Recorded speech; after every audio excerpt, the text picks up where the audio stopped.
Welcome to the Real News Network. I'm Gregory Wilpert, joining you from Quito, Ecuador. The US government required Cuba to withdraw 60% of its embassy staff in Washington, DC last week. The move appears to signal a gradual unraveling of the reestablishment of diplomatic relations between Cuba and the US that President Obama introduced in late 2014. The Trump administration's reason for removing 15 of Cuba's diplomatic personnel is that it says the US Embassy in Havana has been the target of mysterious sonic attacks and that about 21 of its staff has experienced headaches, hearing loss, and mild brain injury. The Cuban government vehemently denies any involvement of such allegations, such alleged attacks, and says that it is cooperating fully with the US to investigate the matter. Joining us to analyze this latest twist in US-Cuba relations is Professor Michael Bustamante. He is Assistant Professor of History at Florida International University, where he specializes on modern Latin America and the Caribbean. Thanks for joining us, Professor Bustamante. My pleasure. So, before we get into what might be behind this latest crisis in US-Cuba relations, what would you say has been the most immediate effect of the paring down of embassy staff in Havana and in Washington, D.C. of each of the respective countries? Sure. For me, and I think for most Cubans, the most important and immediate effect has been the impact on consular operations on both sides of the Florida Strait, so to speak. So the U.S. has taken out of Cuba most of its diplomatic staff at the embassy, which means that the consulate at the U.S. Embassy in Havana is effectively closed, meaning that all issuing of U.S. visas is on hold. So this has left a lot of Cubans that were sort of in train applying for visas of different kinds in limbo. It's meant that folks that have sometimes waited months or years to get family reunification visas to move to the U.S. are now not sure when that's going to happen.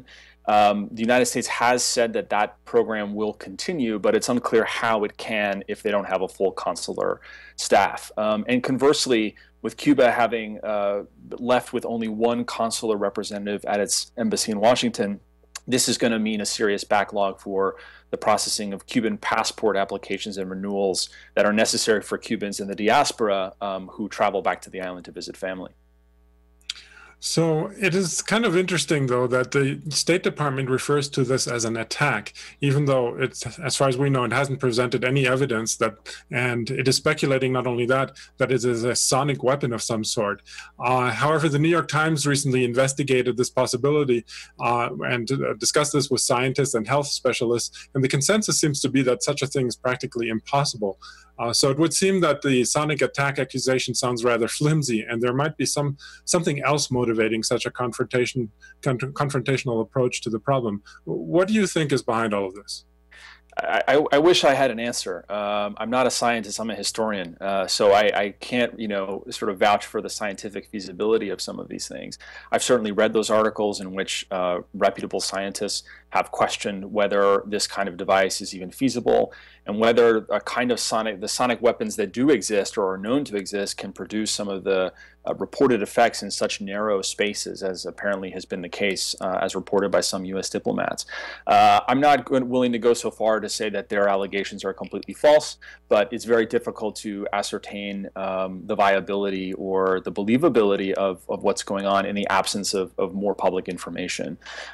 We've just had a release from the Associated Press this afternoon of an apparent recording of one of the sounds that an affected diplomat heard.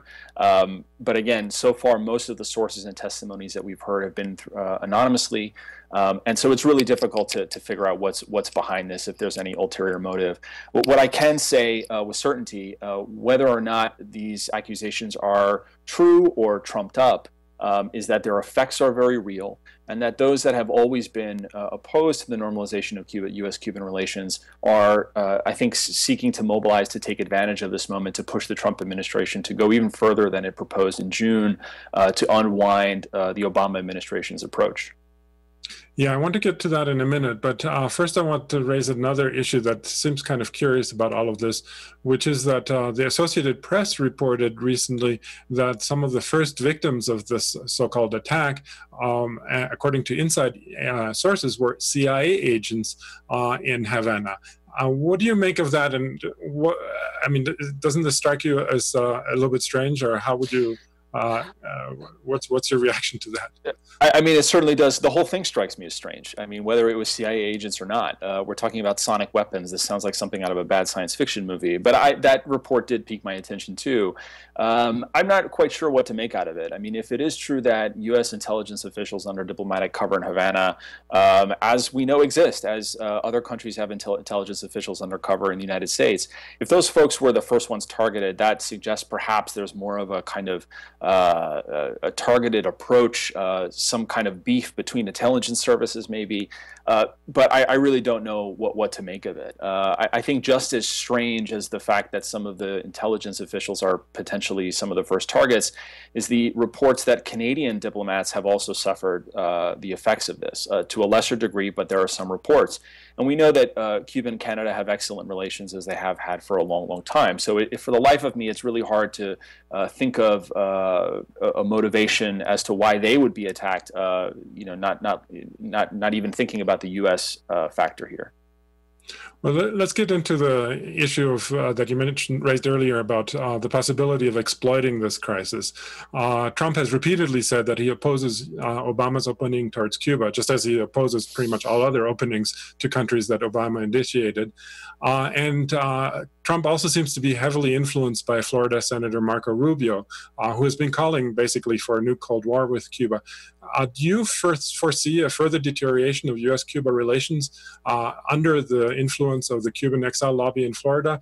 Or do you think that perhaps the business interests, which are quite strong and in favor of maintaining an opening, that these might be able to prevail? The problem with counting on business interests to sort of put a brake on the unraveling of the normalization that did take place is that not enough business interests from the U.S. really set root in Cuba to kind of provide an effective counterweight. There were some U.S. business interests that were able to forge space in the Cuban market, but not enough. And frankly, that's because of both the rules that continue to hinder that on the U.S. side during the Obama administration, but also the slowness with which Cuban officials at times were willing to sign deals. So I think there's probably folks on both sides that are a little bit kicking themselves that those relationships didn't go further. I think those business constituencies, to the extent that they exist, will push against any further rollback.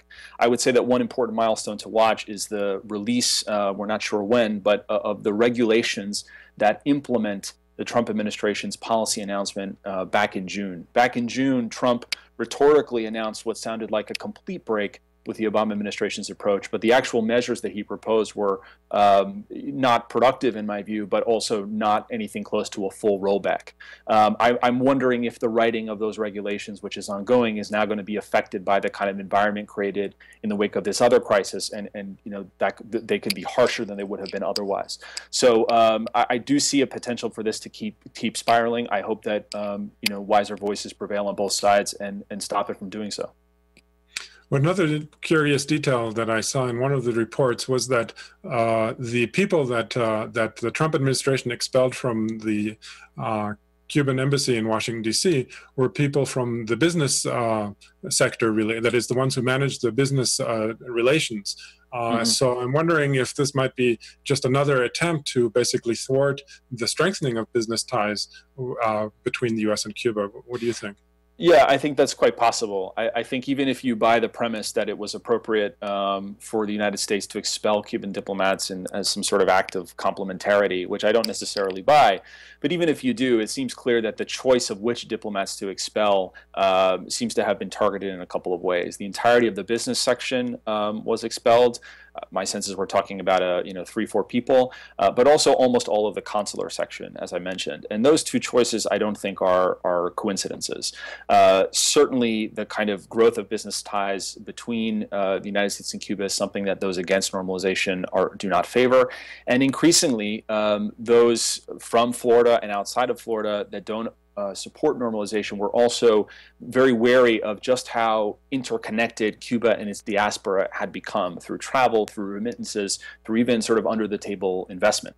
And those things are made possible through consular operations, the approval of visas, the renewal of passports, et cetera. So by getting rid of most of Cuba's consular staff, you're really putting a brake potentially on that transnational flow of people and goods and resources, and that's something that certainly hardliners in Miami would favor. So I do see the potential for the hand of the influence of those against normalization in the decision of who to expel from the Cuban embassy.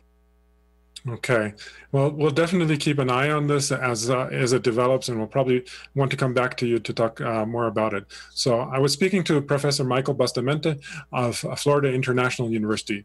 Thanks, Michael, for having joined us today. My pleasure. Thanks. And thank you for watching the Real News Network.